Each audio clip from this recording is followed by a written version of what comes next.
Good morning, students. Welcome to the virtual class of Gyan Niketan Girls School. We are dealing with the chapter 3 of History, the countryside under the company's rule. Earlier in the previous video, we have dealt with the Indian indigo and the different method through which Indian indigo was cultivated in different parts of Bengal and Bihar. And in today's video, we are going to deal with the Blue Rebellion, or it can be also said as the Indigo Revolt. Now, before starting the Blue Rebellion, let us see how indigo was manufactured at that time. The indigo villagers were usually around indigo factories owned by planters. Now, after the harvest of indigo, the indigo plant was taken to the vats in the indigo factory. Vat is a fermenting or storage vessel in which the liquid was kept or stored. 3 or 4 vats were needed to manufacture the dye. Now, each vat had a separate function to do. The leaves stripped off from the indigo plant were first soaked in warm water in a vat for several hours, maximum to maximum 8 hours. When the plants fermented, the liquid began to boil and the bubble. Now the rotten leaves were taken out from the vat and the liquid was drained into another vat that was placed just below the second vat. Now, in the second vat, that was the vat beater, the solution was continuously stirred, and when the liquid gradually turned into green or blue color, lime water was added to the sediment. So gradually the indigo was separated from the out of the flakes, and a muddy sediment settled at the bottom of the vat and a clear liquid rose to the surface. So that liquid was drained off and the sediment that was settled below, that was the indigo pulp. Now it was transferred to another vat for pressing and it was dried for sale. Now we saw that the last stage of production was done by workers, that was stamping and cutting of the indigo pulp that was pressed and molded into square shape into a block, and that block was used for dyeing. So this was the process through which indigo was manufactured at that time, not seeing through towards the Blue Rebellion. Now, in March 1859, thousands of Rayyat in Bengal who refused to produce indigo.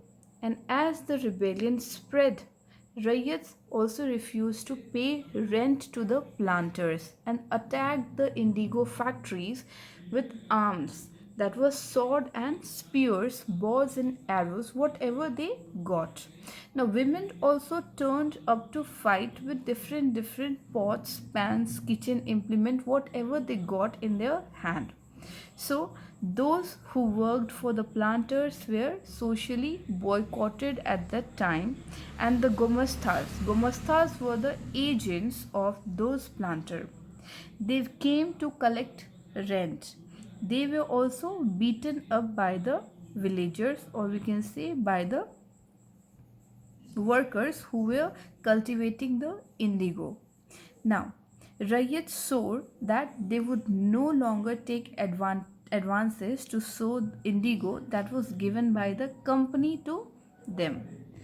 So here we see that why the indigo peasants decide that they would no longer remain silent. What was the reason for that? See, in 1859, the Indigo Rayyat felt that they had to support the local zamindars and village headmen in their rebellion against the planters. And in many villages, headmen who had been forced to sign indigo contract mobilized the indigo peasants and fought battles with the Latials. Okay, here lathias mean the one who take lathis in their hand. So it was a very much violent resistance that started in 1859 against the indigo planters. And these zamindars were also very much unhappy with the increasing power of the planters and angry at being forced by the planter to give them land on long leases. Okay, so all of these were seen that eventually went against the planters. Now, this was the situation in Bengal. See, when the cultivators were forced, they organized resistance in 1859, and that revolt was against the indigo planters. It started with the farmer who refused to produce or plant indigo, and it was a non-violent resistance at the time. And when they saw that the indigo planter used every possible way to make profit, the peasants were also forced to grow indigo instead of food crops. Now, loans were also provided by the planters by the company at high rate of interest. The farmers were unprotected from the brutal indigo planters and had to unwillingly obey the planters. Whatever they said, they had to obey that.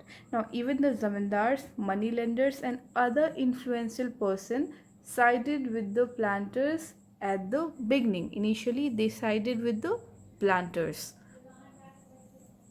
Now, after Bengal, we saw that the revolt it started to come. The revolt started in Nadia, okay, and there was a person Vishnu Charan and Vishnu Charan Vishwas and Digambar Vishwas who first took up arms against the planters, and it started to spread like wildfire, and it spreaded in Murshidabad, Birbhum, Bardwan, etc., or we can say different places in Bihar and Bengal. Now, what these planters did, they started to the indigo planters were put under public trial and were executed by these workers, revolters, and the indigo depot were burnt. And many planters, due to these situations, many planters started to flee away as they didn't wanted to be caught and punished. Now here, zamindars were also at the target of the indigo cultivators because they also suppressed these peasants. Now, however, the revolt was brought down by large military force of the Britishers, and the revolt particularly involved almost the whole of Bengal and Bihar. Now, here we saw that from the beginning of the 19th century, many officers of the East India Company acquired land from the indigo zamindar in Bihar and Bengal and began large scale cultivation of indigo. And these planters, the strike, whatever strike was being taken up by the cultivators, it spread to Jessore, Khulna, Dhaka, Malda, and other places in Bengal. And eventually, as I said, after Bengal it reached to Bihar. An indigo commission at the time was appointed. Okay, see, as the rebellion spread, Rayat refused to pay rent and attacked indigo factories. All the indigo factories that were situated at different places were being attacked by the indigo cultivators, and those who worked for planters were socially boycotted, as I said, and Gomastas came to collect rent were beaten up as this whole situation was being seen in Bengal. So here what we saw that Britishers, as the situation was getting worse day by day, the Britishers thought they were very much worried that if another rebellion started in after 1857, they didn't want any other rebellion after 1857, so they wanted to stop this. And when in Barasat, the magistrate Ashley Eden, they issued a notice stating that riots they issued, when the news was spreaded about the simmering revolt of the in regarding the Indigo in the district, the lieutenant governor toured. They started to take a tour of the region in the 1859, and the Rayats saw the tour as a sign of government sympathy for their plight. Okay, and when in Barsat, the magistrate, as I said, the magistrate Ashley Eden issued a notice, and the notice stated that Rayat would not be compelled to accept any indigo contract, or and these words went around Queen Victoria that she had declared that indigo need not to be sown.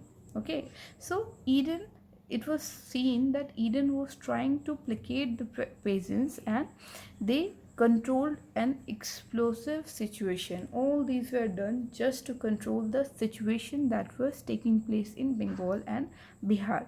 But his action was read as support for the rebellion by the Britishers. The Britishers thought that Ashley Adden was supporting the rebellion. As the rebellion spread, intellectuals from Calcutta rushed to the Indigo district. They wrote of the misery of the Rayat, the tyranny of the planters, and the horrors of the indigo system that was going on in India in different districts of Bengal and Bihar. So, worried by the rebellion, the government brought in military protection for the planters from assault that they were going through. And a commission was held, Indigo commission was held, that the plant held, and it said that the planters are guilty, and they criticized them for the coercive method that were used with indigo cultivators.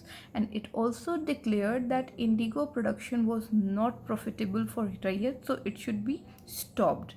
Okay, and after the revolt, the indigo protection collapsed in Bengal. It was totally seen that it collapsed in Bengal, but the planters, after it collapsed in Bengal, after the situation got worse in Bengal, the planters now shifted to Bihar. As from the beginning I was telling that the Indigo rebellion took place in Bengal and Bihar. So the planters moved towards Bihar, and in Bihar also we saw many different districts indigo was being planted. And lastly, Mahatma Gandhi had to return. When he returned from South Africa, a peasant from Bihar, he persuaded him, he visited to Mahatma in his Champaran to he asked him to visit Champaran and see the situation, see the condition of the indigo cultivator. And Mahatma Gandhi visited Champaran in 1917, and it was marked as the beginning of Champaran movement against the indigo planters.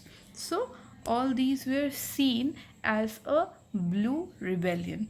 I hope the topic is clear. If you have any doubt, please do ask. For now, thank you and have a nice day.